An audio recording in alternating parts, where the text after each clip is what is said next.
তারেক জিয়া নিজের দাম বাড়িয়ে নেওয়ার জন্য ইন্ডিয়ার কাছে নিজের দাম বাড়িয়ে নেওয়ার মতন পরিস্থিতির সুযোগ উনি পাওয়ার আগেই সব ফুস করে গায়েব হয়ে যাবে। বাংলাদেশের মানুষ, তারেকের আর্গুমেন্ট দেখেন, বাংলাদেশের মানুষ যদি তার ইয়েকে না চায়, ইন্ডিয়ার প্রতি বিরূপ থাকে, বিরূপ না বোধহয় না চায় টাইপের কথা আছে একটা, তাহলে এটা তো আর না, এটা নিয়ে আমাদের কিছু করার নেই। বাংলাদেশের মানে কথা খুব ঘুরাই বলতেছে, বাংলাদেশের মানুষ যদি তার কাটার উপর একটা ফালানি দেখতে না চায়, তাহলে তো আমি তারেকের কিছু করার নেই। কথা বুঝেন কিরকম ভাবে দায় ছেড়ে ফালাই দিতেছে। বাংলাদেশের মানুষ যদি ইন্ডিয়াকে অপছন্দ করে, এটা নিয়ে আমার কিছু করার নাই। আমি তো এটার বাইরে যেতে পারি না, বাংলাদেশের মানুষের চাওয়ার বাইরে তো আমি যেতে পারি না। এই যে টোনগুলো কোথা থেকে আসতেছে এগুলো একটু বোঝার চেষ্টা করলাম, আমি সেটি এতক্ষণ ধরে আপনাদেরকে বলার চেষ্টা করলাম। এমনিতেই তাদুর সাহেব সবার আগেই বলে দিচ্ছেন, তার আগে অবশ্য আমিও বলতেছিলাম যে একদম পোল্টি মারবে পরিস্থিতি বাংলাদেশের কি হলে আইসিটি কোর্টের পদক্ষেপের উপরে। এটা অনেকদিন থেকে বলে আসছি, অনেক লোক লাপাচ্ছে ঝাপাচ্ছে হুমকি দিচ্ছে যে সব গতকালকে 2টা হয়েছে, শেষে আরো 3টা, অলরেডি 5টা মামলা হবে এটা নিয়ে। 2টার কথা আমি বলেছি, বাকি 3টা অন দ্য প্রসেস আছে। টোটাল তালিকাটা কাদের কাছে হচ্ছে সেটা আজকের মধ্যে হ্যান্ড ওভার হয়ে যাবে। ওদের 14টা সরকারি প্রতিষ্ঠান ইনক্লুডিং আর্মি, কারণ আপনারা জানেন বেনজিরকেও এই গ্রেপ্তারের তালিকা রাখা হয়েছে। সো এই বিষয়গুলো কালকে থেকে অ্যাক্টিভ হওয়া শুরু করেছে। আজকের মধ্যে সব প্রতিষ্ঠানে যখনই পাঠিয়ে দেওয়া হবে, মানে হলো যেগুলো পুলিশ বা আর্মি জাতীয় প্রতিষ্ঠান, তারা তো নিজের দায়িত্ব ওদেরকে গ্রেপ্তার করে হ্যান্ড ওভার করবে। সেখানে নাম বলতেছে না, কারো স্পেসিফিক্যালি বলে দিই ঘটনাটা কি হয়েছে। যারা যারা ক্যান্টনমেন্টের ভিতরে আছে, অবসরপ্রাপ্ত বা এখনো অ্যাক্টিভ আছে, ইনক্লুডিং আকাশ স্যার, যারা অবসরে চলে গেছেন, ফোর্স অবসরে হতে পারে অর হোয়াট এভার অবসরে, তারা সবাই কিন্তু পরিবার সহ ক্যান্টনমেন্টের ভিতরেই আছে। অন্য ভাষায় বললে তারা এখনো পর্যন্ত আর্মি রেশনের মধ্যে আছে এবং রেশন পাচ্ছেন তারা। ফলে বুঝতে পারতেন সংসার নিয়ে ক্যান্টনমেন্টের ভিতরেই বাসায় থাকলে পরেই না এটা পাওয়া যায়। এই সমস্ত লোকগুলোর নামে, এই সমস্ত লোকের ভিতরে যাদের নামে গ্রেপ্তারি করানো আছে প্রায় 30 জনের, এদের সবাই ক্যান্টনমেন্ট থেকে বাড়ানো নিষেধ। অলরেডি একটা ইন্টারনাল সার্কুলার আছে, অথবা মুখে বলে দেওয়া হয়েছে। ফলে এ থেকেই বুঝতে পারছেন তাদের আর ওর ভিতরে টেহ করার, নড়াচড়া করার কোনো সুযোগ আর নাই। যারা ভিতরে আছেন তারা গেছেন, শেষ। খালি কবে তাদেরকে ধরে তুললে হাতে দিয়ে দেওয়া হবে, তাজুলের হাতে, কোর্টের হাতে, এটা হয়তো বাকি আছে। ফলে এটা ভাবার কোনো কারণ নেই, আর তারা কোনো সুখে আছে, তাদের পালিয়ে যাওয়ার কোনো সুযোগ আছে। যদিও গতকালকে থেকেই আবছাভাবে ইনফরমালি যতগুলো বিদেশ দেশ ত্যাগ করার সুযোগ আছে সেসব জায়গায় মেসেজ গেছে। ফলে কেউ আর ওসব দিকেও চিন্তা করতে পারবে না যে আচ্ছা ওই বাবু আর শ্যামলের মতন আচ্ছা সিলেট দিয়ে একটু চাওয়ার চেষ্টা করা যায় না, এরকম মনে করতে পারে। এখনো যিনি গ্রেপ্তার হয় নাই বা তার নামে আসে নাই, সে হলো বিডিআর এর প্রধান, যিনি এখনকার, এটাও আসছে অন দা ওয়ে। এগুলো একটা বাদ যাবে না। এখন যেটা প্রসঙ্গে এনে কথা বলবো, এর একটা ইম্প্যাক্ট পড়ছে পলিটিক্যাল পার্টিগুলোর মধ্যে। আজকে একটা সাক্ষাৎকার বেরিয়েছে তারেকের, যে পররাষ্ট্রমন্ত্রী বা পররাষ্ট্র মন্ত্রণালয় বা পররাষ্ট্র বিষয়ক যে বিশেষজ্ঞ, যিনি ইউনূস সাহেবের সাথে নিউ ইয়র্কে গেছিলেন, ফখরুলের সাথে 6 জন যে গেছিলেন তার ভিতরে একজন, তাদের সুর উল্টে গেছে। সাক্ষাৎকার বেশিরভাগ কথা উনি ইংরেজিতে বলছেন, এটা তো মানুষের কষ্ট হবে, তবুও যতটুকু আছে সার কথাটা হলো এই, ওই ভাষার ভিতরে ইন্ডিয়াকে হুমকি দেওয়া হয়েছে। অবাক কাণ্ড, চিৎপট হয়ে গেছে। ও বলতে চাইছে যেটা, যে সার কথা বাংলায় বললে যে ইন্ডিয়াকে ঠিক করতে হবে যে তারা বাংলাদেশের মানুষ যে তাদের বিরোধী হয়ে গেছে, এইটার কোনো দায়িত্ব আমরা নিব না। বাংলাদেশের মানুষের মন জয় করার দায়িত্ব তাদের, আমরা নাই এই কারণে, এটি উনি বলতে যাচ্ছে।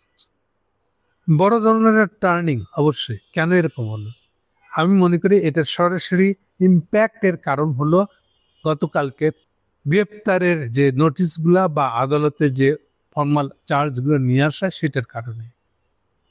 সবচেয়ে খারাপ অবস্থায় আছে গতকালকে থেকে ইন্ডিয়া বাংলাদেশের পরিস্থিতি। ফলে স্বভাবতই তার যত দালাল আছে, যদি আমাদের মিডিয়ার কথা বলি, সবচেয়ে মানে একদম গিজ গিজ করতেছে দালালে, সেই জায়গাটার নাম হলো মিডিয়া, বিশেষ করে প্রিন্ট মিডিয়া, টিভি মিডিয়াগুলো তো আছেই। সেই দালালদের ভিতরে অস্থিরতা তৈরি হয়েছে, আর নতুন বাবা খুঁজতে হবে, তাতে দালালির পয়সা নালে তো আর সংসার চলে না। আবার সেসব জায়গার দায় দাঁড়িয়ে নিতে চাচ্ছে না, তার ইঙ্গিত স্পষ্ট হয়ে আসতেছে। অন্য ভাষায় বলতে গেলে, যেটা বলতে গেছিলেন একটু আগে, অগ্নিহোত্রী যে বাংলাদেশের সাথে সম্পর্ক রাখে, অগ্নিহোত্রী ইনচার্জ অফ বাংলাদেশের স্টেশন চিফ, কিন্তু থাকে না বাংলাদেশে। হাসিনা পড়ার পরে প্রথমে কিছুদিন ছিল, কিন্তু ইমিডিয়েট উনি দেশ ত্যাগ করেছেন, বাংলাদেশে থাকেন না, কিন্তু ইন্ডিয়াতে বসেই বাংলাদেশের কাজকর্ম দেখাশোনা করেন। তিনি বাংলাদেশে যতগুলো লোকের সাথে কথা বলতেন, যোগাযোগ রাখতেন।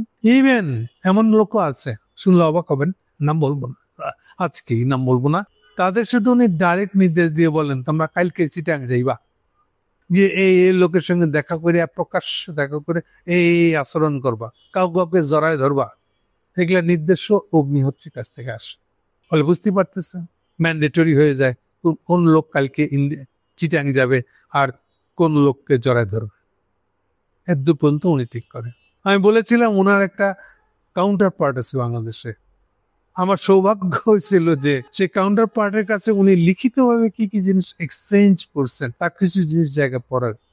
সেখানে তাদের প্রবল আগ্রহের কথা লেখা ছিল, কেন এবং কিভাবে তারা 1 নম্বর খেদমতগার হিসেবে মনে করে বাংলাদেশে হাসিনার আওয়ামী লীগ যাত্রা হলে হবে না, আবার ওটা হাসিনার আওয়ামী লীগ হইতে হবে। হাসিনার আওয়ামী লীগই তাদের একমাত্র ভরসা, আলটিমেট ভরসা। কিন্তু ওরাও জানে এটা সহসা সরাসরি পাওয়া যাবে না, মাঝখানে রেখে দিতে হবে অন্য কাউকে। সেই মাঝখানেরটাকে বানাতে চাইছিল বিএনপিকে, 1-1 বছর রাখে ওটার বিরুদ্ধে একটা আবহাওয়া তৈরি করে নিয়ে এইবার হাসিনাকে তারা ফেরত নিয়ে আসবে। এর ছিল তাদের মোটা দাগের প্ল্যান। প্রথম নম্বর কথা হলো যে হাসিনা ছাড়া অন্য কাউকে তারা আস্থা পায় না, মজা পায় না, তাদের খেদমত দালাল হইতে পারবে বলে। সেই কথা ওখানে লেখা আছে, অদ্ভুত কাণ্ড। ইভেন এত ডিটেল বর্ণনা করা আছে কেন তারা এই জায়গায় বারবারে ফিরে এসছে। একেবারে 72-75 সাল থেকে যেগুলো রেফারেন্স টানছে উনি ওই লেখার মধ্যে, সেখান থেকে শুরু করে একেবারে সর্বশেষ এই 15 বছর পার হওয়ার পরে এই আর্গুমেন্টটা উনি দিতেছেন কেন এটা প্রেফারেবল তাদের জন্য। কিন্তু তার আগে তারা বিএনপিকে দিয়ে কিছু কাজ করে নিতে চায়, আর পরিষ্কার করে বলতেছেন 2টা লোককে তারা প্রধানমন্ত্রী হইতে দিবেন না, একটা হলো খোত্তারেক জিয়া, আর একটা হলো ম্যাডাম খালেদা জিয়া। ইভেন ইঙ্গিত দিয়েছেন 3য় ব্যক্তিকে হলে চলবে, এই 2টো ব্যক্তি হলে চলবে না। এগুলো হলো খায়ের, যখন তাদের খুব রমরমা যুগ ছিল, মনে করতো তারা এখনো কিং আছে। এখন গতকালকে ঘটনার পরে কি হয়েছে আমরা কিছুটা অনুমান করতে পারি, তারা পিছিয়ে গেছে, একটু লো প্রোফাইলে চলা শুরু করছে।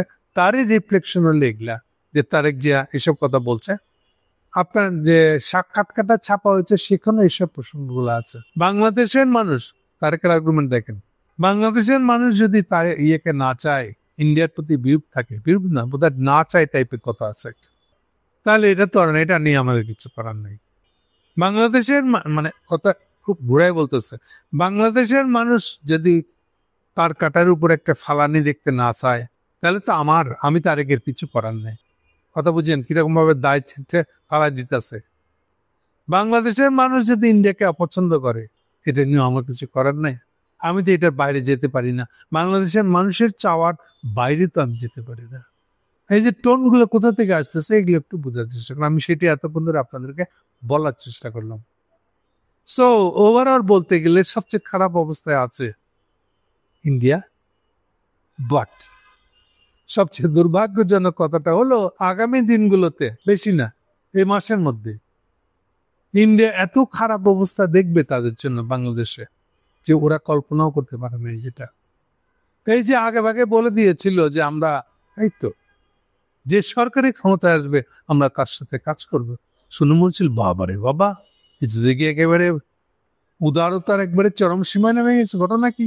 ঘটনা তাহলে এই যে তারা ধরে নিয়েছিল বিএনপিতে ক্ষমতায় আসতেছে, তো বিএনপি তো আমাদেরই লোক, তাহলে আমি যদি মুখে বলে যেই ক্ষমতায় আসবে ওর তো কোনো অসুবিধা নাই, এই জন্য সাহস করে বলে দিয়েছিল। কিন্তু সেটা কি এখন সেখানে থাকবে, যাবে? এই যে এখন পরিস্থিতির একটুখানি পল্টাইছে, তারেক জিয়া নিজের দামটা বাড়ানোর চেষ্টা করছে, কিন্তু রিয়েলি কি এই দামটা উনি পাবেন? সরাসরি বললে এই পাওয়ার মতন পরিস্থিতিই তৈরি হবে না। কেন হবে না, কি হবে না, এটা নিয়ে এখন আমি ডিটেল করবো না, কিন্তু আমরা আপনাদেরকে পরিষ্কার করে বলে দিচ্ছি। তারেক জিয়া নিজের দাম বাড়িয়ে নেওয়ার জন্য, ইন্ডিয়ার কাছে নিজের দাম বাড়িয়ে নেওয়ার মতন পরিস্থিতির সুযোগ উনি পাওয়ার আগেই সব ফুস করে গায়েব হয়ে যাবে। কি করে হবে, কেন হবে, কি জন্য হবে, সেসব আপনারা আগামীতে দেখতে পাবেন।